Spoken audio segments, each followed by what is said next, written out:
শহরের ধনী পরিবারের সিইও ইয়াশ আসে তার কোম্পানি দেখার জন্য। কি অবস্থা স্যার? সবকিছু একদম ঠিকঠাক। মা ফোন রাখ, আমি তোমাকে পরে কল দিচ্ছি, গাড়িতে আছি। এই সরে যান, সামনে থেকে সরে যান।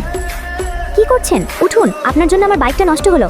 ইয়াশ একটু জেনেকে দেখে নেয়। এইভাবে তাকে কি দেখছেন? বাইকটা নষ্ট করে বাইকের থেকেও বিশাল অঙ্কের টাকা পাবে যদি আমার শর্তে রাজি হও। শর্ত? এই নাও, আজকে থেকে এই ক্রেডিট কার্ড থেকে খরচ করবে যা লাগবে, কিন্তু আমাকে তো আপনার মাত্র 20 লাখ টাকা দেওয়ার কথা ছিল। এটা দিচ্ছি, ভালো লাগছে না? ফোন দাও। এই নাও আমার নাম্বার, কোনো প্রয়োজনে কল দিবে, আমার প্রয়োজন হলে ডেকে নেব। হ্যালো স্যার, আপনাকে দেখা করতে বলেছে। কি বস? একটা সমস্যা হয়ে গেছে, লিন গ্রুপ প্রজেক্ট নিচ্ছে না। এইগুলো একটু ধরো। ওয়াও, এসব কিছু কি আমার জন্য? জেনি, তোর ভাগ্য তো খুলে গেছে, কত দামি দামি গিফট।